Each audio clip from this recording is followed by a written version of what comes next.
oui, je commence dans 5 minutes. Hein, donc. L'avion est là-bas.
professeur pour montrer comment le violon est évalué dans le temps. On commence par la musique baroque, après on avance vers la musique de création d'aujourd'hui. Et juste pour vous dire, donc on a sur la scène Alexis, violoniste, on a Arthur, accompagnateur, pianiste et acteur travail. Et juste pour dire que pour les moments des petits, ça dure à peu près 1 heure, donc c'est un peu plus long que l'habitude. Donc n'hésitez pas, que si vous voyez que c'est trop long, vous sortez doucement, il n'y a aucun souci avec ça. Et donc, je vous souhaite un très bon spectacle.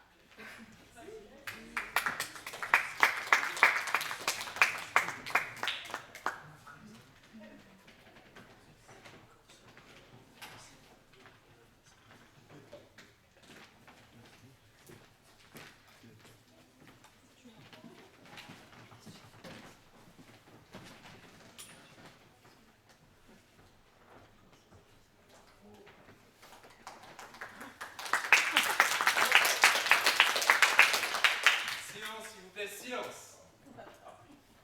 Le grand pédagogue, Monsieur Blanchon, va commencer son cours.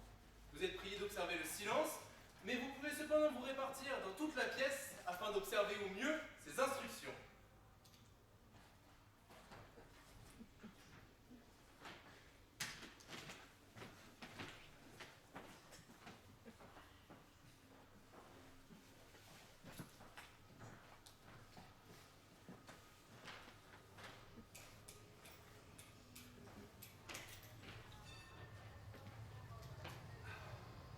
Premier élève, s'il vous plaît.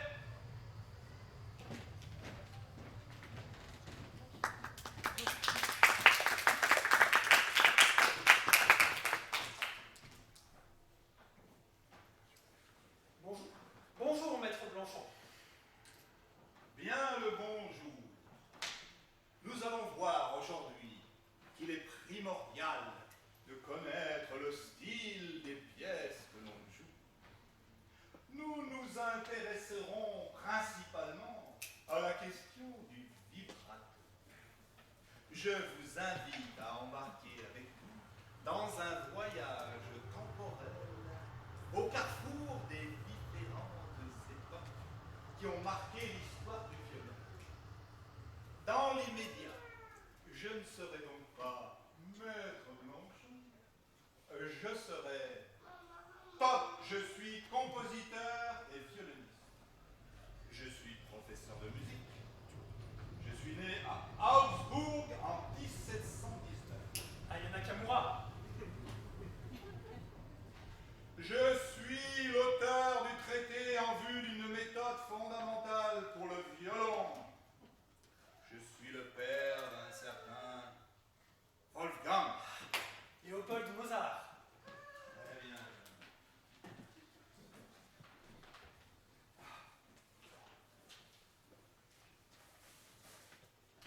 Ceci est une redingote.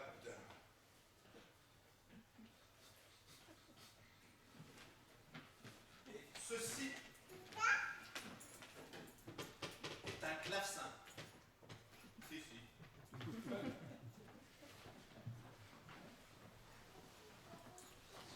Eh bien, jeune homme, quelle pièce me présentez-vous aujourd'hui? Une sonate pour piano et violon de Mozart. De Wolfgang. Monsieur Blanchon.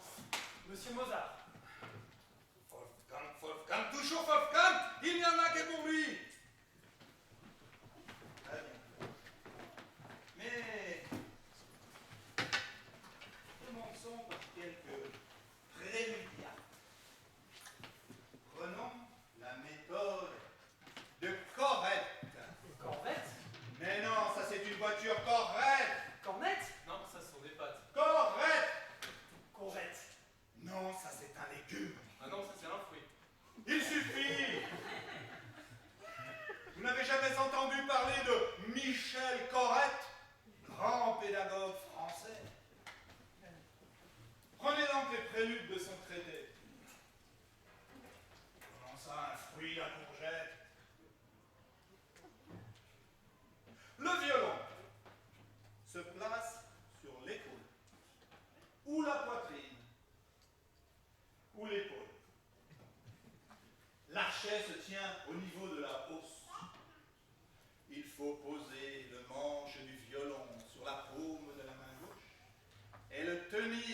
avec le pouce et le premier doigt, sans trop serrer la main.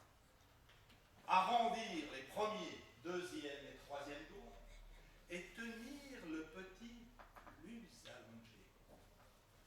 Quant à l'archet, on doit, à la façon des Italiens, mettre les 4 doigts sur le bois et le pouce dessous.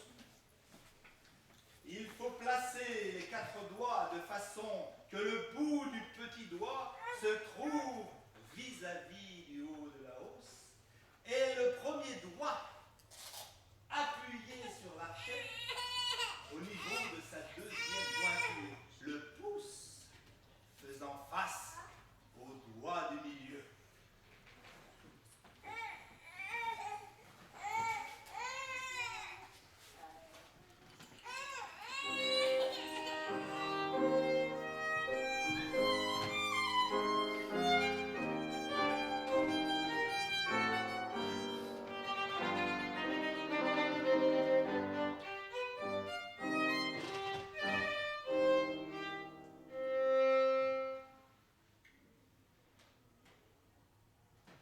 Prenez plutôt cet archet baroque.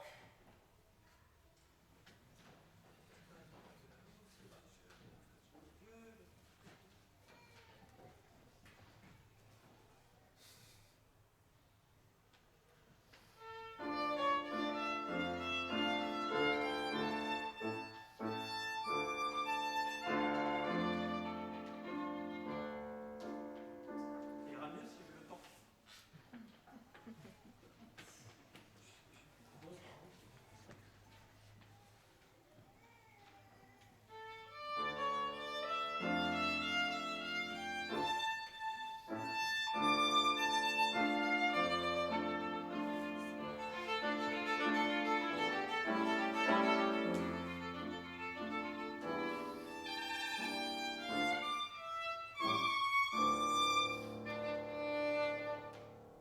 Chantez, jeune homme, chantez! Violon et voix mènent le combat.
Je vois que vous utilisez le trémolo, appelé aussi vibrato. Je vous rappelle que celui-ci doit être utilisé selon des règles strictes. Eugenio Galazzi, par exemple, établit que les ornements ne sont pas appropriés pour la musique d'ensemble. La marge de manœuvre d'un orchestre en matière d'expression se réduit à l'exécution des nuances. Certes, il y a bien Franz Francesco Geminiani, qui prétend que l'on doit utiliser le vibrato aussi souvent que possible, tant il rend le son plus agréable. Mais c'est absurde! Ces musiciens tremblent en permanence sur chaque note, comme s'ils étaient atteints de fièvre continue. Le vibrato nous est indiqué par la nature. Ainsi, si la note finale d'une pièce ou une note longue était frappée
qui ai-je l'honneur maintenant? Top, je suis un animal domestique qui compte 50 races différentes. Je suis un Un chat. Pardon. Je suis un violoniste né en 1831. Je suis un proche collaborateur de Johannes Brahms.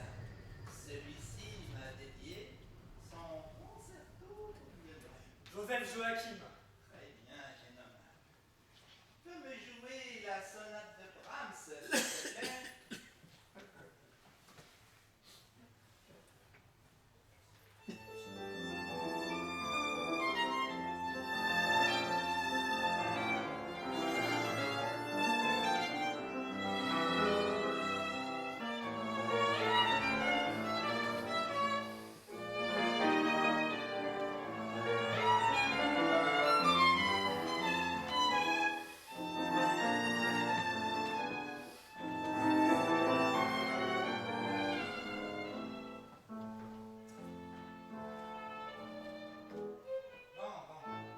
On va reprendre tout ça. Auparavant, l'interprète avait le choix d'embellir un air par les ornements qu'il jugeait appropriés. Hélas, les virtuoses et les chanteurs ont tellement abusé de ces effets artificiels qu'il est devenu impossible pour l'auditeur de distinguer ornement et mélodie. Les compositeurs se sont donc retrouvés dans l'obligation de noter si précisément l'ornementation que désormais la plupart des musiciens mettent un point d'honneur à n'effectuer aucune altération. Aujourd'hui, on peut dire que les embellissements sont un privilège réservé aux artistes de bon goût. Dans la musique de Brahms, il convient de lire entre les lignes. L'élève doit trouver de subtiles variations, de durées et de nuances, telles qu'aucune indication d'expression ne saurait convenir. L'élasticité est le terme qui décrit le mieux la liberté que tu dois trouver. L'interprétation de Johannes était libre, débordante, élastique, mais équilibrée. Fondamentalement, le rythme était toujours présent. Joue donc le deuxième thème.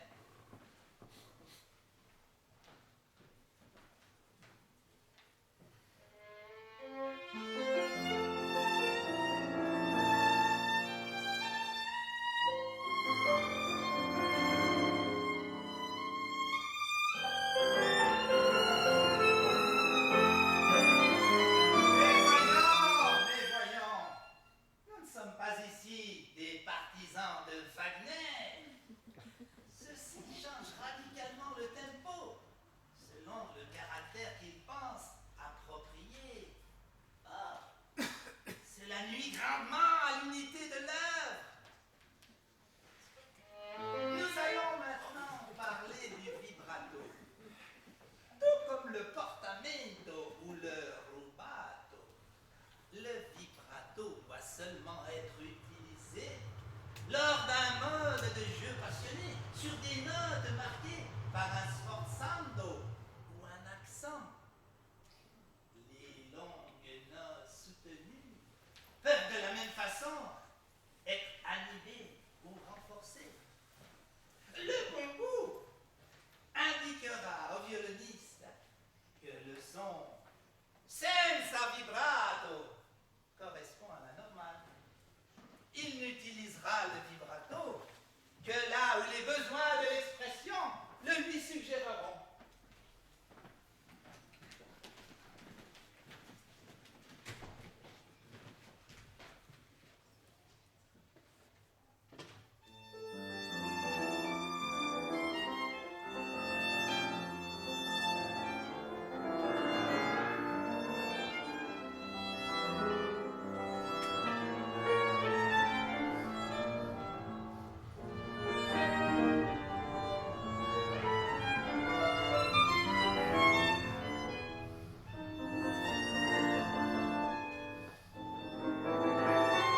deviendrait la musique sans ceux qui lui donnent la vie, le mouvement, qui la font aimer, comprendre, et dont l'œuvre secondaire s'élève ainsi, à force d'utilité et de pouvoir, au niveau des plus hautes conceptions de l'esprit humain, tout aussi bien que l'art d'écrire, de dire, de transmettre, n'appartient qu'à ceux qui sont marqués au front d'un signe, d'une lueur. Le jeune Isaïe.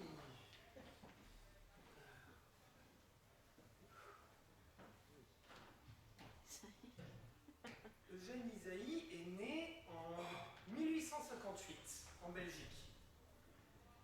Il étudie avec Henri Vieuxtemps, puis Henryk Wieniawski. César Franck lui dédie sa célèbre sonate pour violon et piano. Et l'élève de ce dernier, Ernest Chausson, lui dédie son poème ainsi que le concert pour piano et quatuor à cordes. Lui seront également dédiées des œuvres de Fauré, Debussy, Saint-Saëns. Il fut le conseiller de la reine Élisabeth de Belgique. Elle créa d'ailleurs à son honneur le concours Isaïe, qui deviendra le très célèbre concours de la reine Élisabeth. Est-ce là tout ce que tu retiens d'Eugène Isaïe? Sinon, comme violoniste, j'étais comment? Bon, joue-moi donc quelque chose, mais surtout, n'oublie jamais de chanter, toujours chanter avec ton violon.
chacune de ces notes est essentielle. Il ne cherche pas à plaire à qui que ce soit. Une phrase musicale n'est pas un enchaînement d'intervalles ou de sons, mais d'une construction avec une tension, une résolution, tiennent en un seul souffle et forment un tout. Für den, der heimlich lauscht.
N'oubliez jamais que les nuances ne sont pas qu'une question de volume sonore Que l'on pourrait exprimer en décibels. Quand on considère les nuances comme des personnages, la musique émerge miraculeusement. Tout dépend du contexte, mais un soliste ne peut pas se permettre de jouer en deçà d'un certain volume. Même sur un pianissimo, il doit se concentrer sur la projection du son. C'est d'ailleurs pour ça qu'on utilise tellement le vibrato aujourd'hui pour pouvoir transmettre le son jusqu'au fond de la salle. Féerie d'automne.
Maintenant, c'est à toi de me présenter l'œuvre que tu as choisie. Half Tiger, Half Poet, de Yair Lardag. Qu'est-ce qui te plaît dans cette pièce? J'aime la succession d'harmonies tendres, avec des accents dissonants. L'harmonique répétée, les glissades dits calmes en double corde. L'alternance des motifs qui s'interrompent entre eux. Les harmonies, le caractère qu'ils véhiculent et la vigueur des passages dramatiques. Est-ce que tu sais comment est construite la pièce? Oui, au début, le compositeur nous présente deux personnages. D'abord, le poète, descendants, ainsi que des tenues piano avec accent.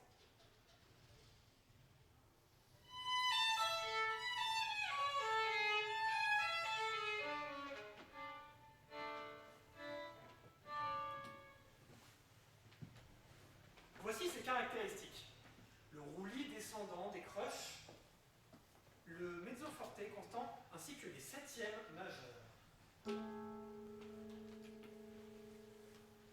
Alors, le deuxième personnage, le tigre, approche. Les rythmes s'accélèrent avec des accents en double croche. Le poète et ses quatre tenues piano tentent de lui résister et contrastent de par leur articulation, leur douceur aussi. Mais l'effervescence finit par saturer et éclate dans un forté prodigieux que le suraigu de la corde sol rend frénétique. Tu as oublié de parler de la ligne de Triolet, qui trouvera son écho plusieurs fois dans la pièce.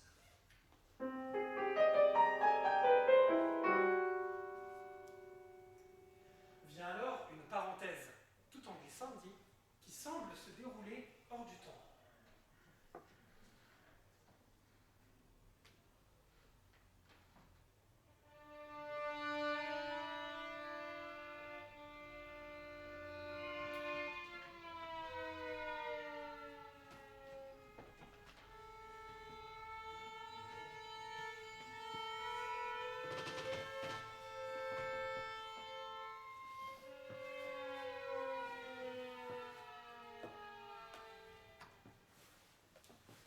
Il s'agit d'une trêve, un moment de calme dans toute cette bataille. Mais la tempête reprend. Le tigre reprend son ardeur, les accents dissonants rythment la partition, tout en restant imprévisible. Mais petit à petit, la fureur du tigre s'éteint, et cette fois-ci, les tensions sont résolues pour de bon. Les glissandis réapparaissent et la sixte mineure finale nous apaise, signifiant peut-être que la sixte mineure finale nous appelle, signifiant peut-être que l'équilibre est enfin trouvé entre le fauve et l'artiste. Il s'agit d'une bataille intérieure. Le poète, c'est l'artiste, et le tigre, nos doutes et nos craintes. Mais après toutes les péripéties qu'il traverse, la lumière finit par briller de nouveau. À toi.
Autrement, voilà, tous sont des sources vraiment écrites.